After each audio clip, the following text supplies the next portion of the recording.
Selamat malam semuanya buat Sobat Menyala yang sudah hadir di kelas online hari ini dan yang kelas offline yang ada di kelas ini. Terima kasih sudah hadir dan menyempatkan waktunya untuk teman-teman yang join online.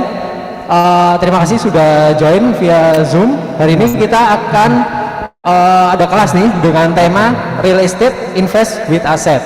Nah, di sini untuk Sobat Menyala yang belum tahu tema kali ini membahas tentang apa, nanti kita akan coba cek di slide selanjutnya. Sebelumnya saya perkenalkan diri dulu, nama saya Aldiansyah Suratama, bisa dipanggil Aldi. Saya sebagai Financial Fitness Buddy yang bertugas hari ini sekaligus dengan kantor yang ada di FFG Ciputat lantai 2. Setelah itu teman-teman yang sudah hadir di sini, kita di sini sebenarnya sudah nge-gym finansial nih. Jadi kita ada solusi nge-gym finansial dari Nyalausi di CNSP. Yang pertama ada namanya Financial Fitness Check Up. Jadi di Financial Fitness Check Up ini adalah teman-teman akan mengisi beberapa kuis atau pertanyaan di mana nanti untuk akan menunjukkan hasil skor. Skor itu akan mengetahui seberapa fit sih keadaan finansial atau seberapa sehat finansial kita, seperti itu. Jadi nanti ada skornya karena rata-rata di Indonesia skor literasi keuangan itu cukup rendah di 38, di angka 38. Setelah itu ada komunitas Menyala, ada ruangmenyala.com. Di sini ada berbagai podcast ataupun literasi-literasi yang teman-teman bisa baca atau ikutin videonya untuk menambah wawasan kita terkait finansial ataupun investasi. Setelah itu di kelas ini namanya ada Financial Fitness Gym. Tempatnya di Ciputat lantai 2. Jadi mulai dari depan di Cuan Tunnel sampai dengan kopi yang ada di belakang itu namanya FFG. Setelah itu ada Financial Fitness Classes and Squad. Jadi di sini ada kelas tiap hari kita dengan tema yang berbeda-beda. Oke, nextnya adalah bergabung menjadi member Ruang Menyala. Ini gampang banget caranya, tinggal teman-teman Sobat Menyala yang hadir di sini itu bisa langsung scan QR code yang ada di depan untuk mendaftar jika belum pernah daftar sama sekali ya, atau di www.ruangmenyala.com. Nah, yang diisi apa aja itu cukup simpel sih. Di sini ada tinggal bikin username, tinggal bikin nama, email, password, terus konfirmasi password, kode pos, dan jenis kelamin. Setelah itu nanti untuk kode referensi, teman-teman bisa masukkan kode referensi FFG 47006. Oke, di sini di Ruang Menyala Membership Benefit. Jadi apa sih benefit kalau kita join di Ruang Menyala ini? Jadi ada solusi nge-gym finansial nih teman-teman. Jadi yang pertama ada Financial Fitness Check Up. Di sini dapat unlimited akses mengukur kesehatan finansial di bit.ly_rm/ffcu. Jadi teman-teman bisa nih, misalnya nih ketika check up skornya lagi nggak bagus, katakanlah di 40 ataupun 35. Nah, teman-teman mau coba lagi nih, mungkin setelah ada perbaikan terkait dana darurat atau alokasi keuangan lainnya, coba ikut kuis lagi, mungkin skornya bisa lebih bagus. Itu bisa diakses unlimited ya, jadi sewaktu itu bisa selalu dicoba untuk mendapatkan skor yang lebih baik.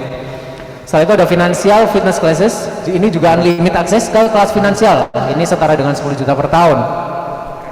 Setelah itu ada Financial Fitness Consultation.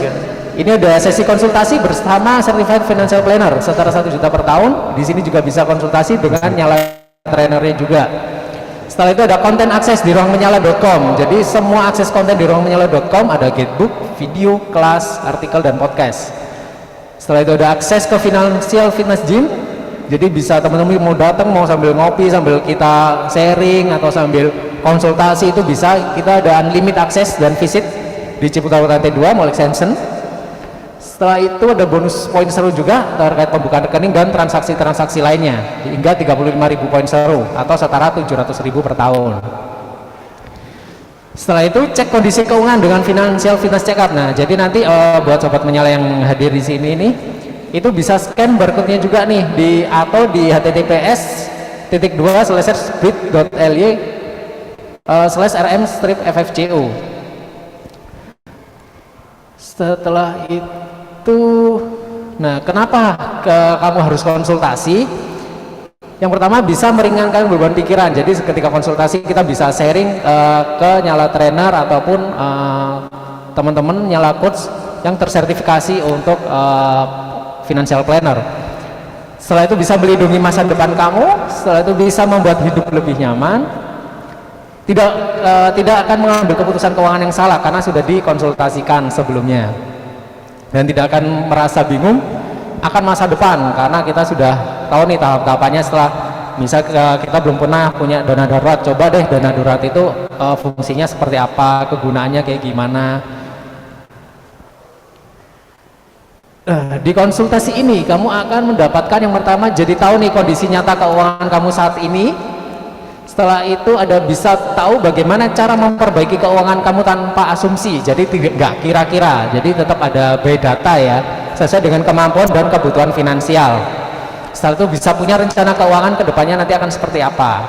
Dan ini semua kalau harus bayari di luaran itu sampai dengan 1 juta rupiah, tapi di sini kita bisa dapatkan free tanpa biaya sepeser pun. Dan di sini bisa book konsultasi, untuk konsultasi ya di bit.ly/konsul-FFC. Ini hanya untuk 10 orang yang beruntung. Saya itu teman-teman yang hadir nih bisa langsung check up bareng Nyalabadi setelah kelas, boleh dengan yang berjaket merah kayak saya ini, ada di depan juga ada beberapa teman yang siap bantu untuk teman-teman di sini, sobat Menya yang mau check up ya, itu gratis. Satu langkah mudah menuju financial fitness check up booth di depan, ada di 3 bilik tuh di depan, bisa dipakai semuanya. Dan nanti akan dibantu oleh Nyalabadi untuk melakukan check up dan konsultasi, bisa bantu Nyalabadi ataupun Nyala trainernya. Nah, finansial kelas hari ini akan berbeda dari webinar lainnya. Kenapa? Karena di sini ada 1001 topik sesuai masalah kita nih, 80 kelas yang mencakup semua permasalahan finansial. Jadi banyak banget yang mungkin bisa mirip-mirip nih, ada 80 kelas yang oh ternyata masalah saya ini kayak gini loh solusinya. Itu ada sih, itu bisa di ruangmenyala.com banyak banget video-video atau podcastnya. Setelah itu ada praktek langsung di tempat, curcol boleh diulang jangan, dan ada bimbingan sehabis kelas. Setelah itu topik hari ini kita akan membahas mengapa nih real estate berpotensi menjadi investasi masa depan. Setelah itu apa saja pilihan investasi jangka panjang, bagaimana performa real estate dari waktu ke waktu, dan bagaimana cara supaya bisa membeli rumah untuk investasi. Dan yang terakhir ada tips and trick buat sobat penyala untuk memanfaatkan real estate sebagai aset yang bisa bikin cuan di masa depan. Nah, di kelas ini kita nggak sendirian, kita akan dibantu untuk sharing pengalaman sama Coach Robi sebagai financial planner dari financial2.com. Silakan Robi, tangannya. Sore semua teman-teman yang ada di Cipuna Walk dan juga yang ada di Zoom. Sampai ketemu. Baik, Coach Robi, gimana kabarnya hari ini? Sehat? Happy dan healthy ya teman-teman. Happy dan healthy, siap kok. Thank you kok, makasih. Setelah itu nanti kita juga ada kedatangan dari Pak Yusak Christian sebagai marketing eksekutif. Halo Pak. Halo sobat penyala, selamat malam. Perkenalkan dulu kok Pak Yusak ya? Ya, dengan Yusak, marketing eksekutif. Baik, Pak Yusak silakan, terima kasih. Silakan duduk kembali. Nah, setelah itu kita ada tagline nih dari Nyala BOC Business SP. Tagline-nya apa? Yaitu TOP BGT. Jadi yang pertama kita ada tumbukan uang mulai dari 20.000 plus deposito bunga 3%. Setelah itu ada online transaction lengkap di One Mobile dan tidak ada biaya-biaya sama sekali. Jadi udah bebas admin, bebas tarik tunai, bebas transfer online, yang kalau diakumulasikan tiap bulan itu ya lumayan juga sih. Jadi kalau ada yang free kan kenapa enggak. Terus ada promo di mana-mana, ada cashback 10% belanja pakai debit online tiap hari dan pakai QRIS tiap weekend. Belajar tentang finansial seru di ruangmenyala.com, dan gratis financial fitness check up dan konsultasi dengan financial fitness trainer. T-nya adalah tentunya harus ikutan sekarang nih. Kenapa? Dengan buka Nyala OCBC NSP, teman-teman gampang banget, tinggal scan QR yang ada di depan dan dapatkan cashback nih hingga 750.000 plus eksklusif merchandise ya, Menyala Kit X Monster senilai 500.000. Setelah itu ada penawaran khusus bunga deposito 3% dan dapat juga nih 2 lot saham dan dengan kode promo Menyala Cashback strip 1902. Untuk syarat dan ketentuan lainnya bisa cek di ruangmenyala.com/menyala promo. Setelah itu tema hari ini kan terkait dengan invest with asset. Nah, di sini ini ada artikel nih, kupas tuntas potensi sektor properti di tahun macan. Jadi di artikel ini ada sektor properti di tahun 2022 diperkirakan akan mulai naik, jadi mulai bangkit ya seiring dengan adanya kebijakan insentif fiskal dalam program pemulihan ekonomi nasional untuk sektor properti hingga Juni 2022. Setelah itu 6 alasan investasi properti lebih menguntungkan itu apa aja sih? Yang pertama pastinya ada kenaikan harga properti karena selalu naik ya dari tahun ke tahun. Setelah itu ada pendapatan yang pasti. Setelah itu ada kontrol sebagai pemilik properti, memiliki proteksi terhadap inflasi, memiliki daya ungkit dan investasi yang terlihat secara fisik. Jadi kalau properti pasti kelihatan kan rumahnya di mana, bentuk bangunannya seperti apa, di daerah mana. Jadi berbeda dengan investasi reksadana atau saham yang tidak bisa dilihat. Setelah itu siapa sih yang nggak tahu betapa menguntungkan berinvestasi properti? Dan mungkin ada pertanyaan, apa sekarang waktu yang tepat ya untuk berinvestasi di bidang properti? Nah, hari ini kita akan kita lanjut untuk temanya atau slide-nya nanti dibantu oleh Coach Robi. Silakan Coach Robi. Oke, thank you Aldi. Terima kasih. Makasih. Sip. Oke, selamat sore semua teman-teman yang ada di Ciputra World Surabaya dan juga yang ada di Zoom ya. Kembali lagi bersama saya. Kali ini seru banget ya, hari weekend. Kita lagi di sini, kita mau real estate invest with asset ya. Mungkin penasaran nih apa nih yang akan kita bahas. Oke. Teman-teman, di awalnya kita buat santai aja ya. Di sini bukan di kampus ya. Jadi santai aja, teman-teman siapin kalau di rumah PC, siapin minuman, catatan, silakan aja ya, feel free. Oke, tujuannya kita mau tahu nih gimana sih cara investasi dan memanfaatkan aset yang bisa bikin cuan di masa depan ya. Salah satu pasti yang udah teman-teman udah pasti tahu nih, hari ini saya sama si Yusak dari Ciputra udah tahu dong investasinya bentuknya apa ya, properti ya. Nah, investasi jangka panjang teman-teman. Jadi kenapa sih properti menjadi favorit ya kan dibandingkan instrumen lainnya kalau selama ini teman-teman pikirkan? Ada yang boleh tebak? Mungkin di sini siapa ya? Saya nanya. Di sini ada yang tinggal di Surabaya semua? Surabaya? Siapa namanya? Siapa? Yuldi. Hilmi. Oke. Mas tertarik investasi properti juga? Alasannya kenapa? Boleh cerita nggak? Jangka panjangnya bagus. Udah ada daerah idaman yang mau diincar? Belum. Nanti di survei dulu ya. Oke, thank you. Nah, teman-teman juga boleh yang di Zoom boleh komen nih. Kira-kira kenapa sih? Nanti biar kita tahu ya. Nah, sebenarnya banyak ya. Ada saham, ya, ada reksadana juga, ya kan, juga mungkin sekarang ada yang kripto segala macam. Tapi beberapa dari kita itu masih merasa yakin properti adalah salah satu yang favorit, ya, karena wujudnya kelihatan, ya, kita punya tanahnya juga, dan kita jelas kepemilikannya juga, ya. Maksudnya ibarat apalagi sekarang tren work from home membuat orang akhirnya lebih sadar nih. Wah, kalau tadinya mungkin ngekos segala macam, sekarang gue mau dong punya rumah sendiri gitu kan. Nah, kenapa saya bicara seperti itu? Oke, oh sorry, mundur lagi. Oke, nah ini terlihat juga di tren kenaikan ini teman-teman, ya, property market index, di mana teman-teman di Indonesia, ya, umumnya generasi milenial juga, itu sudah sadar. Wah, ternyata sekarang nih pola kerja berubah. Saya nggak perlu ke kantor jauh-jauh ya, saya buat aja rumah saya nyaman, teman saya nyaman. Ini akses internet teman-teman ya, sehingga kecenderungannya naik ya, dan akhirnya hal ini dilihat oleh developer, hal ini dilihat oleh bank-bank juga, dan didorong oleh regulasi pemerintah ya, subsidi PPN, pajak ya kan. Ini tentunya jadi satu hal yang positif buat teman-teman untuk memulai investasi di properti ya. Dan bahkan ada kecenderungan di luar Jakarta, orang udah mikir gue nggak usah beli di Jakarta, beli aja di Bogor misalnya, atau di kalau Surabaya Sidoarjo, di Malang dan sekitar ya. Ya tentunya ini membuat orang lebih aware gitu ya. Yang penting nggak ada masalah mau lokasinya di mana, yang penting aksesnya internetnya ada. Ya seperti ini teman-teman.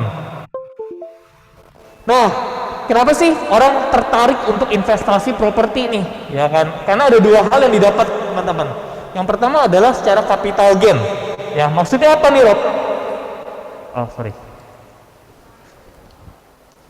capital gain. Ya, maksudnya gimana? Ada orang yang ibarat mungkin beli dari awal pertama kali cluster ini di launching. Ya, nanti misalnya bisa jadi dia tidak tinggalin ya. Setelah 3 atau 5 tahun sekian cluster jadi harganya sudah naik.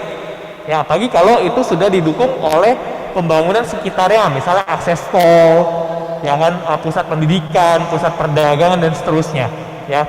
Atau di satu sisi mereka juga mengincar arus kasnya nih teman-teman, ya. Mungkin beli rumah tapi untuk dikontrakin, ya.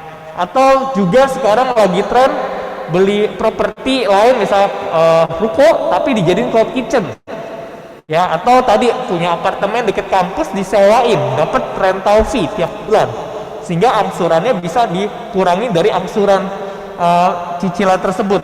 Ya, jadi ini salah satu aset yang menjadi tetap favorit. Ya, intinya teman-teman harus tahu nih belinya di mana dan seperti apa. Ya, jadi ini hal yang teman-teman bisa dapatkan dari investasi dalam bentuk properti. Kalaupun nggak dipakai nanti mau dijual silakan. Ya, kecuali kalau belinya tanah doang ya, tanah kosong. Ya mungkin kalau deket stasiun bisa disewain motor ya buat parkiran yang menghasilkan. Tapi kalau cuman tanah tok nggak ada fungsinya apa ya, nanti jadinya beban ya. Seperti itu teman-teman. Oke. Nah, perbandingan nih, mungkin baik juga yang bertanya, apa aja sih perbandingan antara investasi di real asset properti dibandingkan yang lain ya, selain misalnya tadi emas, saham dan seterusnya. Tadi seperti yang saya sudah bahas, passive income teman-teman. Kalau teman-teman tahu properti mana yang tepat, itu bisa menghasilkan passive income. Tapi kalau nggak tempat, akhirnya jadi beban. Contoh, saya beli apartemen tapi asal ya kan nggak jelas mana, ternyata nenek molor, tidak sesuai dan segala macam. Akhirnya nggak kesewa, tapi teman-teman harus bayar IPL-nya terus, misalnya seperti itu. Ya. Lalu ada growth potensial. Jadi kita lihat juga lokasinya. Ini sangat penting. Developernya siapa? Ya mereka punya master plan apa enggak? Ya karena kalau enggak, bisa jadi lokasi yang teman-teman bukan sunrise, ya bukan akan berkembang malah jadi sunset nih. Ya akhirnya malah nyantol ya kan, developernya bangkrut dan segala macam. Jadi teman-teman mesti melihat ini juga backgroundnya ya. Lalu bisa diprediksi enggak? Ya teman-teman lihat lokasinya, lihat surveinya, lihat siapa behind the name-nya kan. Tentunya ini jadi satu pertimbangan sendiri ya. Lalu juga tadi stability, at least teman-teman punya bangunannya, punya hak kepemilikan atas tanahnya, ataupun ya kalau tadi di apartemen ya kalian punya strata title dan seterusnya. Jadi ini yang beberapa orang masih merasa properti menjadi salah satu aset favorit ya, bahkan ini juga merupakan satu tantangan terbesar juga teman-teman, karena ini merupakan salah satu kredit yang dimiliki seseorang yang mungkin paling panjang nih dalam hidupnya ya, bahkan ada yang sampai 25 tahun sekarang ya, ada 30 tahun untuk milenial dan seterusnya. Nah sedangkan kalau yang lain kan ya teman-teman mungkin tetap harus lihat lagi ya soal investasi yang tadi saham, reksadana ataupun kripto dan segala macam ya. Nah terus gimana nih Rob, setelah teman-teman mungkin udah tahu, oh oke nih ternyata oke ya investasi di properti, saya mau mulai. Jangan dulu ya, jangan langsung tiba-tiba mau invest. Lihat dulu kondisi keuangannya seperti apa. That's why biasanya tadi, thank you Aldi, kita harus lakukan financial check up teman-teman. Ya, buat teman-teman yang ada di sini nanti bisa langsung ke Nyalabut ya untuk lakukan financial check up, atau kalau teman-teman di rumah bisa akses websitenya. Kenapa sih kita perlu konsultasi financial check up? Supaya kita tahu nih bulan Februari 2022 kondisi keuangan kita seperti apa teman-teman. Udah sehat belum? Ya ibarat kita kadang general check up setahun sekali, kan pengen tahu nih kolesterol berapa, gulanya berapa. Nah hal itu bisa dilakukan untuk hal keuangan kita. Apakah kita bisa tenang langsung ambil KPR, atau ternyata masih ada hutang lain nih konsumtif, misal cicilan gadget belum beres ya, atau mungkin hutang kartu kredit misalnya, atau belum punya asuransi ya kan. That's why tadi teman-teman kita harus aman dulu secara keuangan. Terkait apa tuh Rob? Yang pertama arus kas. Ya arus kasnya surplus nggak tiap bulan. Terus dana daruratnya udah ada belum? Ya, atau jangan-jangan nggak punya dana darurat, kepepet malah akhirnya pinjol, ya kan, pinjaman online, itu bahaya banget. Ya, oke, ternyata ini udah beres. Gimana soal manajemen resikonya? Teman-teman di sini mungkin udah pakai masker yang 2 lapis, 3 lapis ya. Asuransi pun ada asuransi 3 lapis ya, kesehatan, penyakit kritis dan jiwa. Oke, ini lebih saling melengkapi, bukan saling menggantikan. Nah, kalau sudah aman, baru teman-teman nih enak. Kita soal tujuan keuangan, mau beli rumah, mau menikah, mau S2, mau traveling, ya kan, ganti gadget dan seterusnya. Dan untuk yang lebih jauh, rencana pensiun, ya. Lalu bicara distribusi kekayaan, waris hibah, dan tidak lupa pajak, teman-teman, ya. Kita sebagai warga negara yang baik tentunya perlu bayar pajak, ya. Mandalika, ya kan, PON ke-20 kemarin di Papua, ya kan, mungkin di sini juga jalan tol Surabaya Malang, ya, itu hasil pajak kita tuh, teman-teman, ya. Nah, terus gimana nih setelah saya tahu fondasinya? Nah, teman-teman bisa mulai langsung menentukan nih, riset nih. Misalnya tadi kamu mau beli rumah, mau rumahnya mana? Ya, ukuran berapa? Ya, harganya berapa? KPR ke atau cash ke atau pakai syariah ke, seperti itu. Kamu mesti lihat lagi, lihat langsung. Lalu dihitung, jangan lupa teman-teman tanya aktif. Ya, ada promo apa aja nih sekarang, ya kan? Pajak-pajaknya berapa, seperti itu, ya, biaya-biayanya. Lalu apalagi nih, nah tadi kita punya rencana misal 10-20 tahun, tapi yang namanya resiko kehidupan itu pasti ada, teman-teman. Nah, makanya biasanya udah input asuransi jiwa kredit ataupun asuransi kerugian untuk propertinya, ya. Jadi teman-teman pastikan jangan lupa mengambil asuransinya, ya. Lalu setelah itu apa, kita melakukan investasi rutin untuk, dan jangan lupa dievaluasi secara berkala. Bisa nggak nih untuk mencapai tujuan tersebut, ya.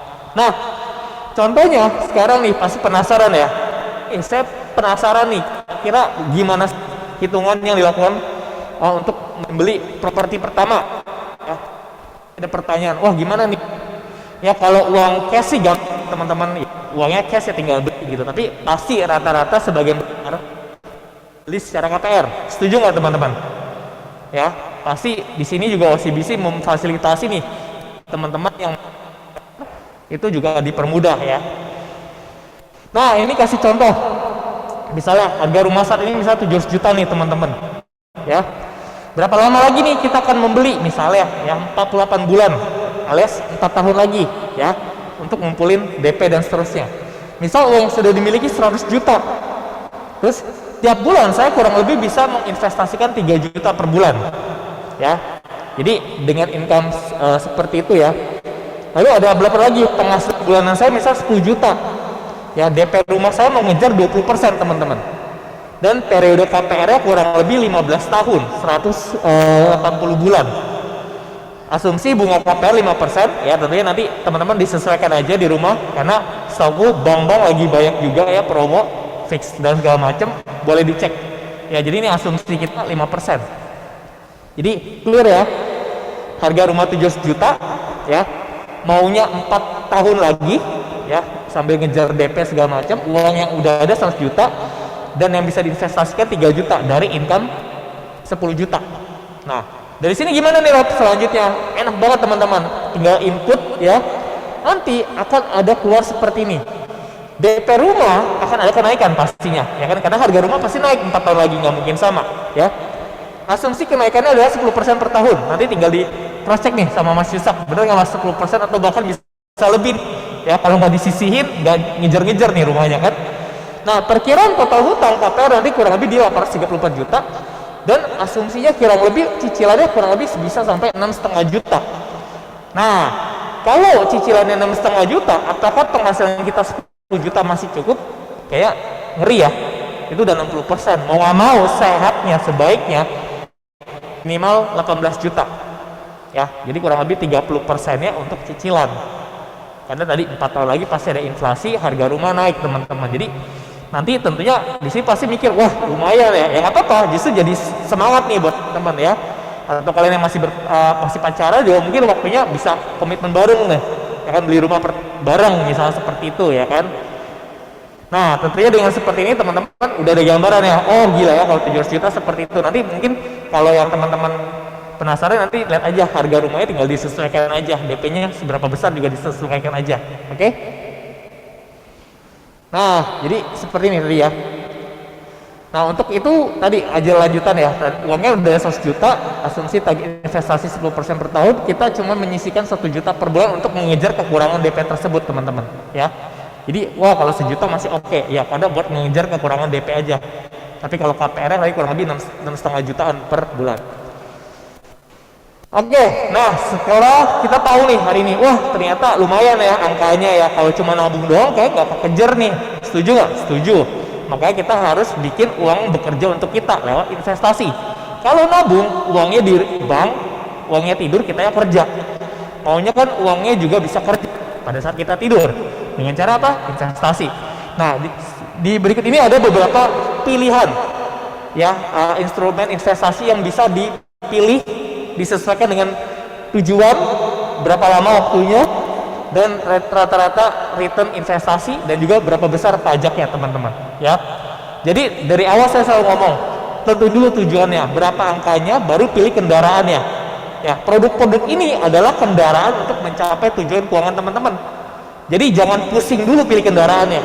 Mungkin di sini banyak yang pikir, banyak yang nanya, bagus saham apa reksadana ya? Bagus emas atau obligasi ya? Saya bilang tergantung tujuannya mau kemana dulu teman-teman. Jadi jangan pusing sama kendaraannya ya, pilih dulu tujuannya mau kemana, baru pilih kendaraan yang tepat. Dan tentunya yang namanya investasi nggak bisa cuma pilih satu instrumen teman-teman. Setuju nggak? Kayak kemarin mungkin, wah saya saham kemarin jeblok ya kan, tapi emas lagi naik misalnya ya, aduh kok sekarang nih ada kayak mau perang dunia nih, saham jadi jelek lagi misalnya, seperti akhirnya kan nggak bisa ngandelin satu teman-teman ya. Makanya biasa kita mengenal namanya alokasi aset. Kata Warren Buffett yang ngomong, jangan pernah taruh semua telur di satu keranjang ya kan. That's why kita perlu tahu yang namanya alokasi aset ya. Misalnya contohnya, ini contoh aja disclaimer ya, jadi jangan langsung ditiru nih dengan cara seperti ini, cuma buat edukasi doang. Misalnya Bapak X ya, usia 30, dia 31% di saham, 31% di peer-to-peer lending, 11% reksadana pasar uang, 26% di obligasi ya. Nanti tentunya ini menyesuaikan kebutuhan dan target teman-teman untuk membeli tujuan keuangan kamu ya kan. Oh ternyata dengan alokasi aset seperti ini, rata-rata per tahun saya bisa nembus 15%. Padahal targetnya tadi kan cuma misalnya 10% per tahun aset saya naik. Berarti ini udah oke banget dong. Ya, seperti itu teman-teman. Jadi tentu nanti tinggal disesuaikan. Mungkin ada yang bilang, oh saya nggak suka saham, ya kan. Tergantung sahamnya apa dulu. Ada yang bilang, wah kemarin teman saya kok bisa 20-30% per hari. Itu bisa jadi trading teman-teman, bukan investasi. Ya, jadi kalau bedanya, kalau trading kamu aktif, kamu ngerti, kamu punya waktunya, silakan. Ya, tapi beberapa dari kita kan tetap melakukan aktivitas pekerjaan kita.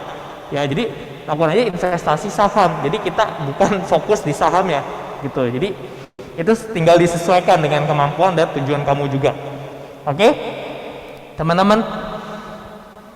Nah, jadi tips nih terakhir ya, sebelum nanti lanjut ke Mas Yusuf, tips membeli real estate. Yang pertama, identifikasi kebutuhan kamu ya kan, karena saya perlunya apartemen kalau mungkin masih single, tapi kalau berkeluarga udah punya anak lebih prefer beli rumah. Setuju nggak ya kan? Jadi tergantung kebutuhan kamu.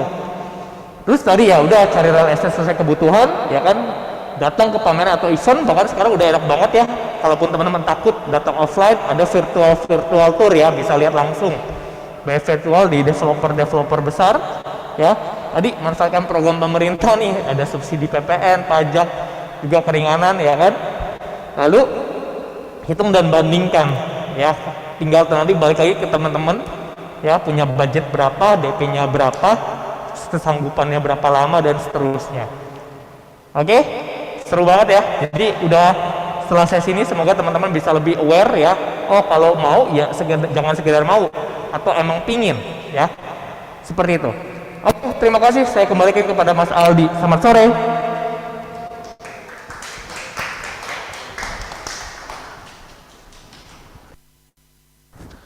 Oke, terima kasih Coach Robi udah ngasih gambaran-gambaran terkait tema hari ini. Setelah itu kita akan lanjutkan dengan Ko Yusak Christian untuk pengelolaan finansial ala Financial Fitness Trainer sebagai marketing eksekutif Ciputra. Silakan Ko Yusak, tepuk tangannya.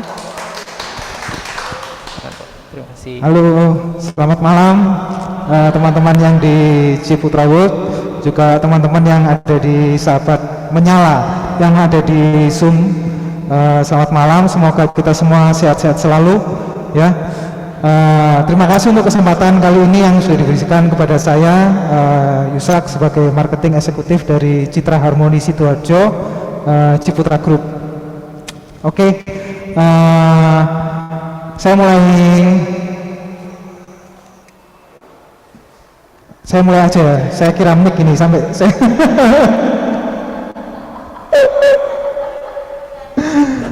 ya, bahasan saya malam hari ini adalah rumah pertama untuk keluarga muda. Ya, saya akan membahas tips, beberapa tips selama 10 menit ke depan bagaimana cara memiliki rumah pertama yang kurang lebih tadi sudah disampaikan sama Pak Robi. Terima kasih Pak Robi, ternyata ilmunya sama ya. Nah, sebelum teman-teman menyala ini memulai langkah untuk membeli properti ya, tips pertama adalah pilihlah developer yang terpercaya ya. Mengapa hal ini menjadi penting? Karena terus terang aja di dunia digital sekarang ini teman-teman pasti akan dibanjiri dengan berbagai macam informasi, tawaran yang sangat menarik dari properti ya, dari properti A, properti B, developer A, developer B. Anda sedang scrolling Instagram, tahu-tahu ada iklan gitu ya, dan iklan itu berjibun di mana-mana. Nah, tapi perlu Anda perhatikan semua bahwa kadang-kadang penawaran itu tidak semenarik yang kenyataannya, begitu ya. Bukannya saya skeptis terhadap kondisi developer yang baru, tapi saya sebagai praktisi di lapangan itu seringkali menemukan mereka yang kecewa, mereka yang sudah membeli rumah ternyata harganya nggak naik-naik ya, karena pengelolaan lingkungan yang jelek. Kemudian mungkin lagi nyicil DP nih, udah 10 kali, tahu-tahu developernya amblas, tidak tahu kemana gitu ya. Jadi memang untuk pelaku usaha di bidang properti ini dibutuhkan pelaku usaha yang benar-benar tahan banting ya, yang benar-benar sudah teruji selama puluhan tahun. Nah, ini saya boleh saran nih, Ciputra Group ya, kita sudah berdiri lebih dari 40 tahun ya, kita punya reputasi nasional, bahkan kita punya reputasi internasional ya. 40 tahun itu bukan hal yang sebentar, dan saya berani klaim bahwa reputasi kita ini sangat luar biasa dan diakui bahkan sampai dunia internasional ya. Ketika sudah memilih developer ya, yang kedua adalah pertimbangkan harga yang ditawarkan. Apakah harga yang ditawarkan itu sesuai dengan fasilitas-fasilitas yang diberikan, kemudian apakah murah tapi membawa masalah. Nah, itu jadi seperti apa? Murah tapi tempatnya jauh sekali gitu ya, aksesnya sulit, terus kemudian kualitasnya nggak bagus. Nah, kan cuman tahu murahnya, jadi makanya kalau datang ke survei atau Bapak Ibu sedang mengumpulkan brosur ya, carilah nilai-nilai di balik semua itu. Nah, apakah memang fasilitasnya bagus, apakah lengkap. Jadi jangan sampai kita dapat murah tapi ke tempat kerja itu jauh gitu, terus kita harus mengantarkan sekolah anak tiap hari, itu juga jauh. Dapat harga rumah murah tapi berat di ongkos transportasi, atau banyak hal yang perlu Bapak Ibu sekalian pertimbangkan. Kemudian yang ketiga, pastikan pembayaran sesuai. Nah, tadi sudah dibahas ya, bagaimana mungkin Bapak Ibu sekalian yang di tempat ini bisa secara langsung on the show hari ini melakukan financial check up ya, untuk kira-kira saya ini ada di kemampuan jangkauan rumah harga berapa sih gitu ya, yang sesuai dengan pendapatan saya, pendapatan berdua ya. Kalau beli rumah ini bisa pendapatan berdua, suami istri. Jadi misalnya gabungan, kalau ini hitungan kasar saya ya, kurang lebih hampir sama lah dengan hitungan Pak Robi tadi, kurang lebih penghasilan suami istri itu 10 juta, eh, range harga rumah dalam jangkauan gaji sekian ya. Kalau rata-rata bunga bank itu di angka 6%, ya saya lihat bunganya OCBC ini mulai dari 4,5% ya Pak Robi. Ya. Kemudian dengan saya cari jangka waktu yang paling lama 20 tahun, range harga rumah dengan gaji 10 juta itu ada di angka 700 sampai 800 juta. Nah, Bapak Ibu sekalian bisa mulai mencari rumah di angka itu ya, supaya lebih efektif lagi, lebih cepat, karena sekali lagi kapan waktu yang tepat untuk membeli rumah adalah saat ini ya. Karena harga rumah ini tambah lama tambah tinggi, tambah lama tambah tidak terjangkau. Karena semakin cepat, semakin efektif Bapak Ibu memutuskan, maka Anda akan mendapatkan harga yang terbaik. Nah, selain itu juga masalah angsuran ya, angsuran yang nyaman ya seperti dijelaskan Pak Rofi tadi adalah 30% dari pendapatan Bapak Ibu. Jadi jangan lebih. Kalau ya mungkin dimaksimalkan, kalau biasanya ya sekitar 40% ya. Kalau lebih dari itu maka cicilan akan kurang nyaman. Ya, Bapak Ibu dalam memenuhi kebutuhan sehari-hari akan kurang nyaman kalau di atas angka 40%. Ideal 30%, maksimal 40%. Kemudian tips selanjutnya, perhatikan besaran uang muka. Nah, tentu saja uang muka itu akan menjadi tolok ukur bank juga untuk menyetujui KPR yang Bapak Ibu sekalian ajukan. Nah, saya lihat promo di OCBC ini minimal 10%. Ya, ini 10% ini sedikit sekali ya Bapak Ibu. Kalau Bapak Ibu bandingkan dengan KPR secondary, maka secondary akan meminta sekitar 20-30%. Ya, di OCBC ini mendapatkan keistimewaan, apalagi dengan grup Ciputra ya Pak, hanya cukup 10% aja. 10% pun itu ada program instant approval, betul ya Pak? Jadi program instant approval itu seperti apa? Jadi asal selama BI checkingnya clear, ya maka mengenai penghasilan dan omset apabila Bapak Ibu wira swasta itu tidak terlalu diperhitungkan. Ya, dengan DP 10%, KPR Bapak Ibu sekalian lebih mudah untuk disetujui. Nah, tips berikutnya, perhatikan fasilitas dan lingkungan. Nah, ini saya mengulangi yang poin 2 tadi ya. Selain harga, yang perlu Bapak Ibu perhatikan adalah mengenai fasilitas dan lingkungan. Jadi apakah harga itu mencerminkan fasilitas di dalamnya yang baik, lingkungan yang tertata dengan rapi. Ya, sebagai salah satu contoh, saya menggunakan Citra Harmoni. Konsep dari pengembangan di Citra Harmoni ini adalah one stop living. Ya, jadi Bapak Ibu bisa mendapatkan seluruh kebutuhan, itu tidak perlu meninggalkan jauh dari perumahan. Cukup satu langkah, ya istilahnya satu langkah dari depan pintu rumah Anda bisa mendapatkan semua. Ada sekolah, ya sekolah mulai dari SD, dari playgroup sampai SMP.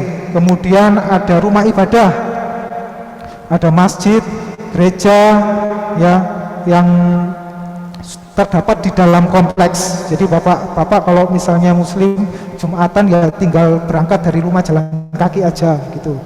Nah, juga ada gereja juga bagi kaum Nasrani, bagi kaum Katolik kita ada. Kemudian ada pasar. Pasar itu ada tradisional juga ada pasar modern. Ya, lengkap. Klinik. Kemudian ada ATM center, bank. Kemudian ada sarana olahraga. Nah, ini penting ya Bapak Ibu. Rumah boleh kecil, tapi fasilitas ini harus mendukung ya. Jadi kegiatan mungkin untuk sehari-hari ada di rumah, untuk menyalurkan hobi seperti Bapak Ibu suka basket, ada lapangan basket. Bapak Ibu suka berenang, main air, anak-anaknya kita punya waterpark di dalam kompleks. Kemudian Bapak Ibu suka badminton, ada lapangan badminton indoor 3 lapangan. Biasanya bapak-bapak yang suka ini selesai berpulang kerja mereka main badminton ya. lapangan apalagi lapangan ada lapangan tenis juga ya, jadi lengkap. Pagi-pagi juga banyak yang jogging karena menikmati lingkungan yang hijau, udara segar bebas polusi. Nah, jadi ketika kita melihat semua fasilitas itu, harga kemudian akan menjadi nomor 2 ya. Kemudian juga akses ya, akses ini juga penting. Citra Harmoni ini berada kurang lebih 10 menit dari Bundaran Waru. Jadi ini aksesnya sangat dekat sekali dengan pusat kota. Ke bandara hanya 30 menit ya. Jadi untuk keperluan-keperluan ke pusat kota sangat terjangkau. Nah, ini yang juga menjadi penting. Anggap rumah menjadi investasi jangka panjang ya. Ini saya mau cerita pengalaman saya sendiri. Jadi saya bergabung di Ciputra itu 2010. Tahun 2012 saya mengumpulkan sedikit-sedikit dan akhirnya memiliki rumah sendiri di Citra Harmoni. Waktu itu harganya 300 jutaan. Hari ini dengan ukuran yang sama, rumah yang sama, dengan harga lebih dari 1 M ya. Investasi saya, bahkan hutang saya di bank itu jauh lebih kecil daripada harga rumahnya itu saat ini ya. Nah, ini juga yang perlu dicermati oleh kami, menyebutnya ini selalu dalam promosi-promosi kami, rumah untuk generasi milenial ya Bapak Ibu. Generasi milenial ini adalah menjadi pangsa pasar kami ya. Jadi generasi milenial ini kan lahir tahun 80 sampai 95. Nah, dan customer kami itu berasal di awal generasi, kalau milenial itu Y, awal generasi Z ya. Jadi generasi ini adalah generasi yang mengalami lompatan dari teknologi. Mereka banyak mendapatkan akses data, akses informasi, tetapi kelemahannya satu, boros. Nah, itu adalah kelemahan generasi milenial. Mereka susah sekali diajak untuk investasi jangka panjang ya Bapak Ibu. Ketika saya menghadapi, contohnya ya, ketika saya menghadapi generasi milenial itu seperti ini, Pak, Ibu, ini angsurannya 20 tahun 3,9 juta. Hah, 20 tahun? Panjang banget. Jadi mereka itu selalu merasa bahwa investasi jangka panjang itu melelahkan, mahal, berada di luar jangkauan mereka. Ya padahal, nah ini, karena generasi milenial ini kan biasanya mereka banyak sekali tawaran-tawaran ya.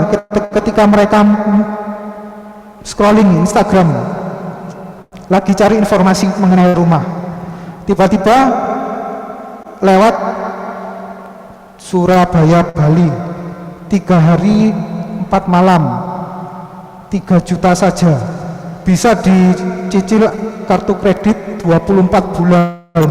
Wah, lebih menarik gitu ya. Jadi untuk kesenangan-kesenangan sesaat itu ini lebih menarik. Apalagi lagi scrolling Samsung Galaxy Ultra 22 cicilan 0% 24 bulan. Wah, ini lebih menarik daripada cicilan rumah ya yang 20 tahun itu. Nah, ini yang perlu dicermati ya. Semakin lama generasi ini semakin sulit untuk effort memiliki properti. Nah, jangan sampai terlena oleh godaan-godaan itu ya Bapak Ibu, apalagi generasi milenial yang ada di Zoom, yang ada di tempat ini. Ya, semoga informasi ini boleh memacu, boleh mewujudkan setiap impian Anda memperoleh rumah. Oke? Ini 6 tips dari saya. Nah, saya sampai pada penawaran.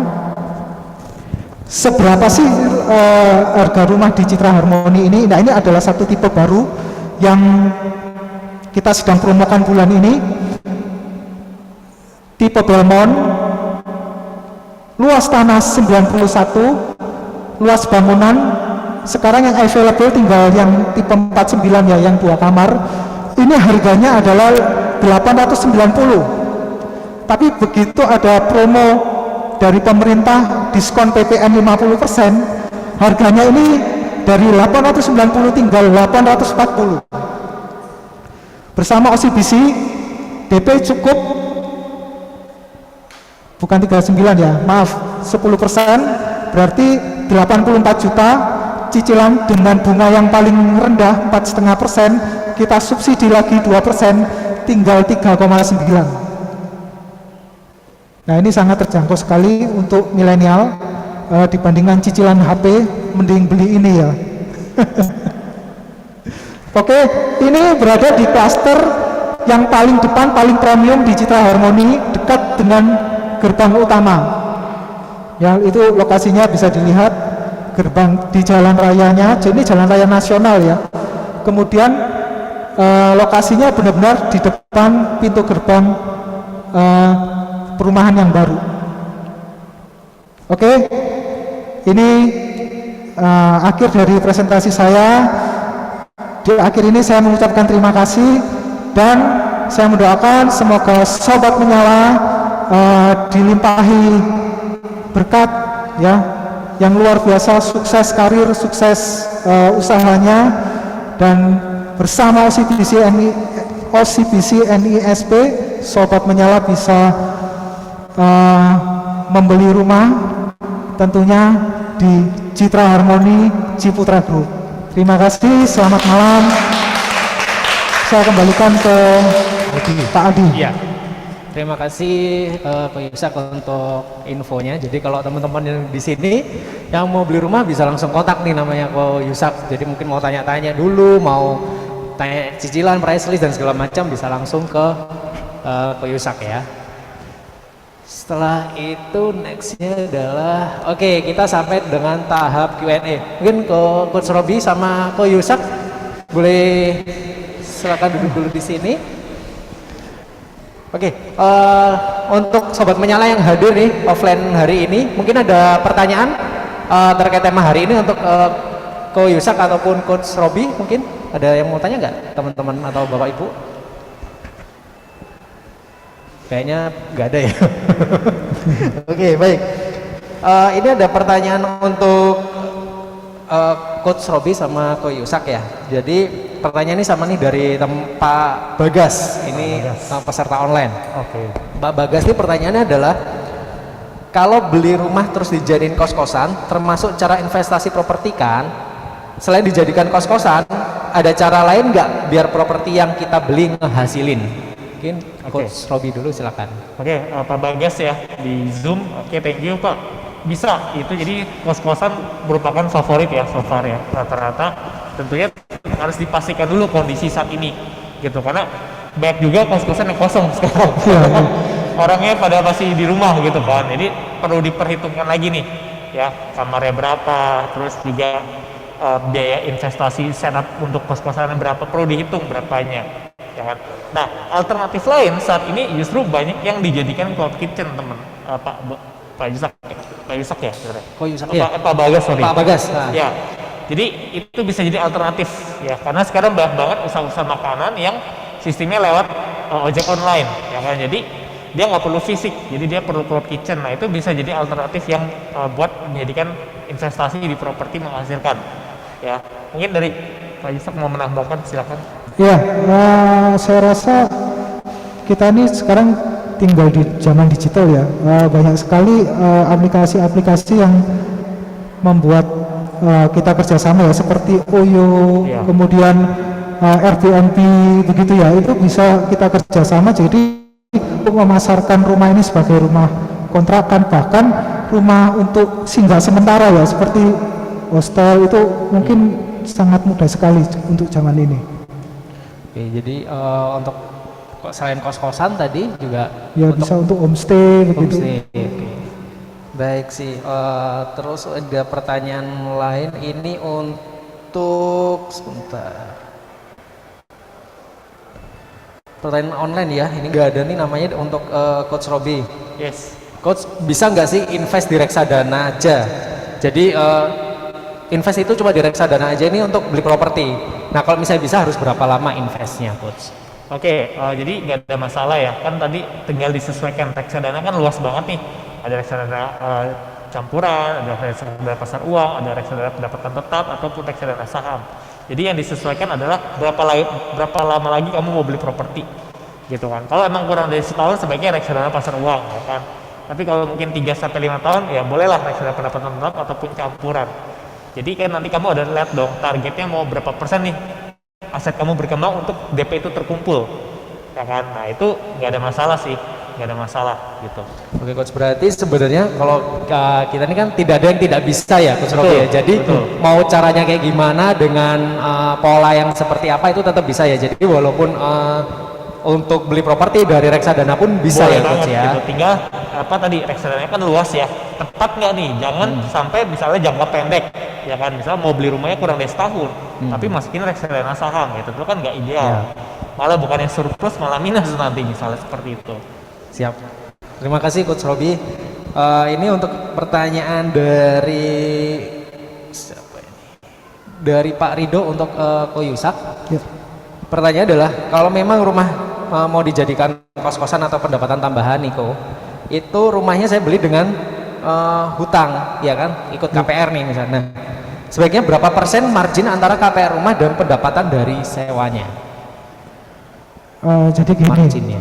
memang selain sebenarnya kalau kita kontrakan rumah tersebut itu sebenarnya biasanya berkisar antara rate kontraknya itu sekitar 2% lah dari harga rumahnya begitu. Tapi jangan lupa selain kita menikmati return dari kontrakan tersebut, kita juga bisa menerima dari leverage harga rumah tersebut seperti yang dijelaskan Pak Robi itu. Jadi kita untungnya bukan hanya dari kontrakan itu, tapi dari nilai rumahnya itu kita juga bisa memperoleh keuntungan. Oke, jadi Gitu. dari kenaikan properti juga Iya, ini ya? dari harga kenaikan propertinya itu gitu. Oke, baik kok.